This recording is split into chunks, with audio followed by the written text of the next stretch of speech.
महाराष्ट्रातील तमाम बांधकाम कामगार बंधू भगिनींना नम्र आवाहन। सध्या महाराष्ट्रामध्ये महाराष्ट्र इमारत व इतर बांधकाम कामगार कल्याणकारी मंडळाकडून सातत्याने बांधकाम कामगारांच्यावर अन्याय केला जात आहे। म्हणूनच आचारसंहितेच्या नावाखाली ज्या बाबी आचारसंहितेला लागू होत नाहीत त्या 17/10/2024 रोजी या मंडळाच्या सेक्रेटरीने हे सर्व कामकाज बंद केलेलं होतं। म्हणून आम्ही मुंबई उच्च न्यायालयामध्ये रिट पिटिशन दाखल केल्यानंतर 6 नोव्हेंबर रोजी मुंबई उच्च न्यायालयाने आचारसंहितेच्या काळामध्ये बांधकाम कामगारांची कामं जी बंद केलेला आदेश होता तो रद्द केला आणि रद्द करून त्यांना सांगितलं की पूर्ववत सर्व कामे सुरू करा। या आदेशाची अंमलबजावणी या मंडळाने केलेली नसून त्यांनी मुंबई उच्च न्यायालयाचा अवमान केलेला आहे आणि या अवमान केल्याबद्दल आम्हाला आता त्यांच्या विरोधामध्ये अवमान याचिका दाखल केल्याशिवाय काहीही पर्याय राहिलेला नाही। कारण मुंबई उच्च न्यायालयाने आदेश रद्द केल्यानंतर पूर्ववत जे आदेश होते, जी व्यवहार पद्धती होती, ज्या पद्धतीने कामगारांच्या नोंदणीचे इतर कामाचे काम चालू होते ते खरं म्हणजे प्रत्यक्षात सुरू करायला पाहिजे होतं। त्याच्याऐवजी या मंडळामध्ये कुठलाही निर्णय न होता या मंडळाच्या सचिवाने किंवा मुख्य कार्यकारी अधिकाऱ्याने ज्यावेळेस 8 रोजी स्वतः आदेश न काढता या मंडळाच्या एका जिल्हा कामगार अधिकाऱ्यांच्याकडून आदेश काढलेला हे मुळातच चुकीचं आहे आणि त्याच्यामुळे मुख्य कार्यकारी अधिकारी यांनी स्वतःवर अवमान याचिका दाखल होऊ नये, आपल्याला काही होऊ नये म्हणून त्यांनी दुय्यम अधिकाऱ्याचा यामध्ये बळी देण्याचा प्रयत्न केलेला आहे। कारण स्पष्ट आहे की नवीन निर्णय घ्यायचा असेल तर त्याची मंजुरी या बोर्डामध्ये लागते, ती घेतलेली नाही। व्यक्तिगत हा आदेश काढण्यात आलेला आहे, त्यामुळे हा आदेश हा तकलादू आहे, चुकीचा आहे, बेकायदेशीर आहे। या आदेशाची अंमलबजावणी त्यांना करता येणार नाही। दुसरं असं आहे की या आदेशासंदर्भामध्ये त्यांनी काय केलेलं आहे तर मुंबई उच्च न्यायालयाने त्यांना असं सांगितलं की तुम्ही परत काम सुरू करा। त्याच्याऐवजी त्यांनी परत काम सुरू करण्याच्या ऐवजी त्यांनी काम बंद करून टाकलं पूर्णपणे। म्हणजे आता कामगारांना जो अधिकार आहे स्वतः नोंदणी करण्याचा तो अधिकारच त्यांनी काढून घेतलेला आहे आणि हा मोठा निर्णय, एवढी मोठी बाब ही शासनाची मंजुरी न घेता करण्यात आलेली आहे। कारण काय आहे, काम बंद करा म्हणून यांना कोणी सांगितलेलं नाही। बांधकाम कामगारांचं ऑनलाईन सगळं काम यांनी बंद केलेलं आहे, ते परत सुरू केले नाही। कारण त्यांना मुंबई उच्च न्यायालयाचा आदेश पाळणं हा त्यांना अपमान वाटतोय असं दिसतंय आणि अशा पद्धतीने त्यांनी मुंबई उच्च न्यायालयाच्या आदेशाची पायमल्ली केलेली आहे। म्हणून मी या ठिकाणी आपल्याला डिस्क्रिप्शनमध्ये परत एकदा मुंबईचं जजमेंट 17 तारखेचा या मंडळाचा आचारसंहितेमध्ये काम बंद ठेवण्याचा आदेश आणि परत काम चालू करण्याच्या नावाखाली परत आणि काम बंद करण्याचा जो आदेश आहे 8 तारखेचा, ह्या तिन्ही प्रती आपल्याला मी माहितीसाठी टाकत आहे, ते आपण जरूर माहिती करून घ्यावी। आपलं म्हणणं असं आहे की हे चुकीचं झालेलं आहे। या बाबतीमध्ये 12 तारखेला चर्चा झाली, 12 नोव्हेंबरला, आणि चर्चेमध्ये त्यांनी आम्हाला सचिवाने असं सांगितलं की ही जे आम्ही तालुका कामगार सुविधा केंद्र सुरू करतोय त्याच्यामधून ही सगळी नोंदणी सुरू होईल, परंतु प्रत्यक्षामध्ये संपूर्ण महाराष्ट्रामध्ये असा अनुभव आलेला आहे ही जी तालुका सुविधा केंद्र आहेत ती अत्यंत कच्ची आहेत, तकलादू आहेत, भंपक आहेत, त्या ठिकाणी कसलीही सुविधा नाही। आणि ज्या ठिकाणी सुरू आहे प्रत्येकी एकेका तालुका केंद्रामध्ये 5 कर्मचाऱ्यांची त्यांनी नेमणूक केलेली आहे। त्यातील 3 कॉम्प्युटर्स ऑपरेट करायचं आहे त्यांना एक अर्ज भरण्यासाठी थंब घेऊन त्यांना 25 मिनिटं लागतात। आता थंब घेण्याची गरज काय, थंब घेण्याचं या कायद्याच्या पुस्तकामध्ये कुठेही लिहिलेलं नाही। हे जे कायद्याचं पुस्तक आहे कामगारांच्या बांधकाम कामगारांच्या संदर्भामध्ये त्या कायद्यामध्ये कामगारांनी थंब द्यावा असं नाही आहे। तर कामगारांनी आपली आवश्यक कागदपत्र जी असतील ती त्यांना लेबर ऑफिसमध्ये नेऊन दिल्यानंतर त्यांनी त्या कामगारांना ओळखपत्र दिलं पाहिजे। पण हे बांधकाम कामगार कल्याणकारी मंडळ महाराष्ट्राचं असं आहे की 54 लाख बांधकाम कामगारांनी नोंदणी करून सुद्धा आता त्यांना ओळखपत्र द्यायचंच बंद करून टाकलं। ही जी का त्यांच्यावर एक जबाबदारी आहे ती जबाबदारी त्यांनी पार पाडलेली नाही. आणि सगळ्यात महत्वाचं काय आहे की हा जो आमचा लोकशाही हक्क आहे, बांधकाम कामगारांनी स्वतःहून नोंदणी करण्याचा हक्क आहे, तो त्यांनी ऑनलाईन केला. ऑनलाईन करायच्या वेळेला सुद्धा आम्ही तक्रार केली होती, तो त्याच्या आधीचा अधिकार त्यांनी काढून घेतला होता.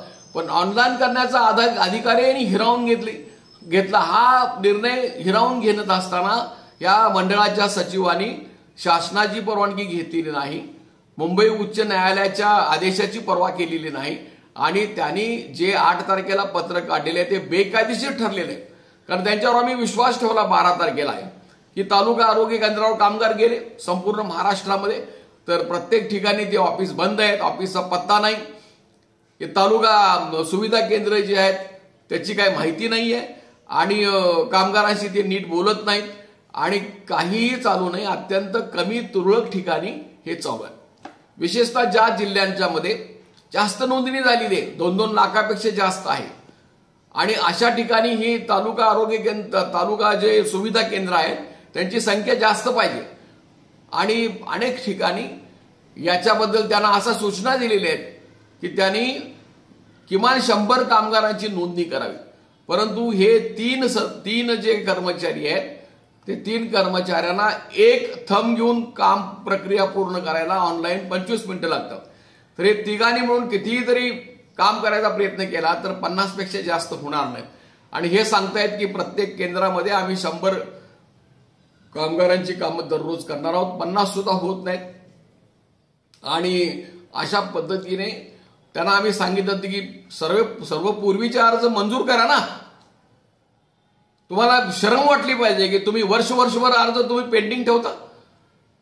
नूतनीकरण केल्याला अर्ज केल्यानंतर 1 वर्षभर नूतनीकरण केलं जात नाही आणि त्या काळामध्ये कामगाराचा मृत्यू झाला तर त्याला तुम्ही अंत्यविधीची रक्कम सुद्धा द्यायला तयार नाही, कुठलेही लाभ द्यायला तयार नाही, कशाचीही पर्वा केली जात नाही.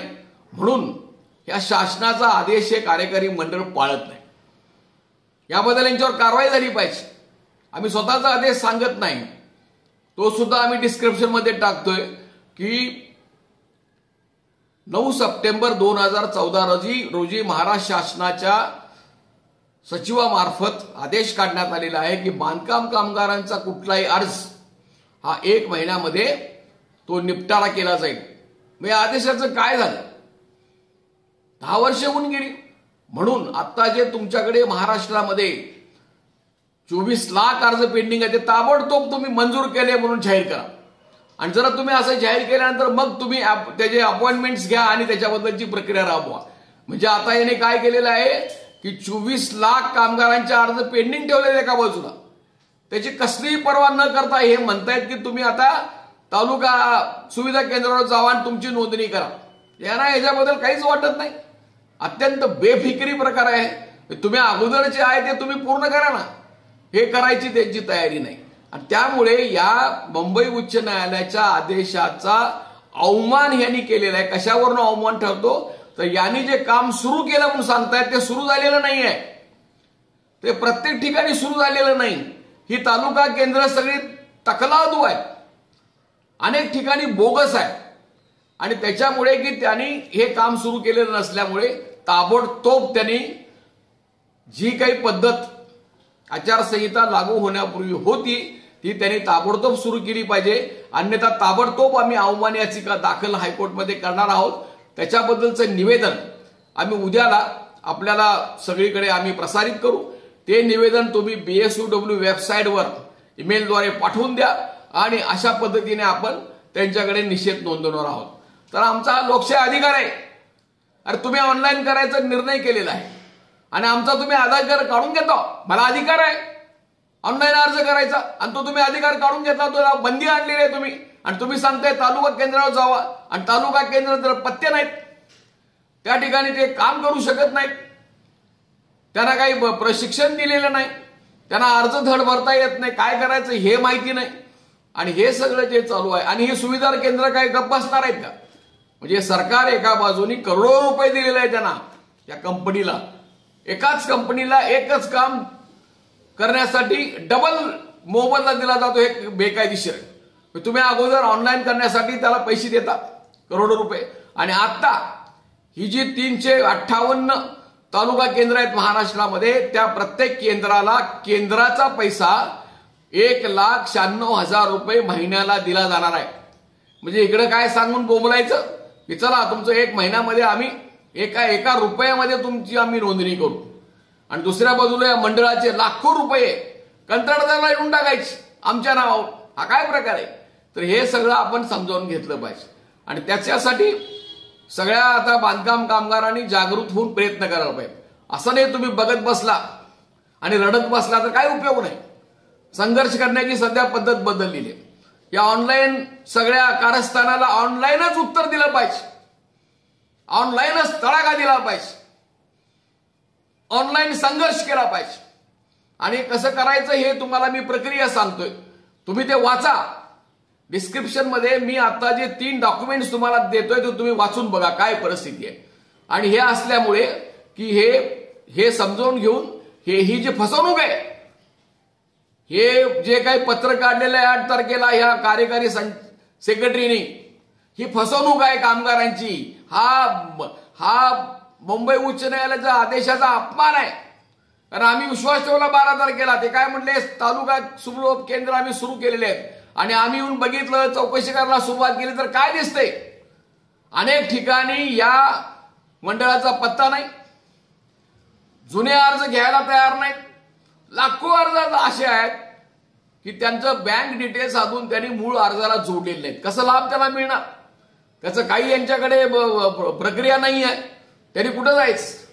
आणि हे सगळं असल्यामुळे की हे आता जे त्यांनी सुरू केलेलं आहे हे सगळं आता खरं म्हणजे काम काहीच सुरू झालेलं नाही, हे सगळं ठप्पच आहे. आणि त्याच्यामुळे की ताबडतोबीने आपण त्यांना निवेदन पाठवून देऊ, आणि ताबडतोबीने आम्ही मुंबई उच्च न्यायालयामध्ये अवमान केला म्हणून. अरे अवमान तुम्ही नुसता कोर्टाचा करत नाही, तुम्ही 54 लाख बांधकाम कामगारांचा अपमान करताय, त्याचं शोषण करताय. अरे हा पैसा कोणाचा आहे का? तुमचा आहे का? कामगारांनी श्रमाने रक्त त्याच्यामध्ये ओतून जे श्रम केलेलं आहे त्या श्रमातला काही हिस्सा हे बिल्डर्स उपकर म्हणून त्या कल्याणकारी मंडळाच्या सगळ्या तिजोरीमध्ये देतात, आणि ती रक्कम 25,000 कोटीपेक्षा जास्त आहे. ती रक्कम तुम्ही अधिकाऱ्याच्या जोरावर, सत्तेच्या जोरावर त्यातली 15,000 कोटी रुपये रक्कम वारेमापपणे खर्च केलेली आहे, संशयास्पद पद्धतीनं खर्च केलेली आहे. त्याच्यामध्ये भ्रष्टाचार आहे.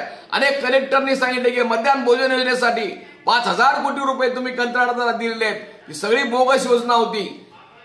एका माणसाला भोजन देऊन तुम्ही 50,000 लोकांचे पैसे काढलेले आहेत.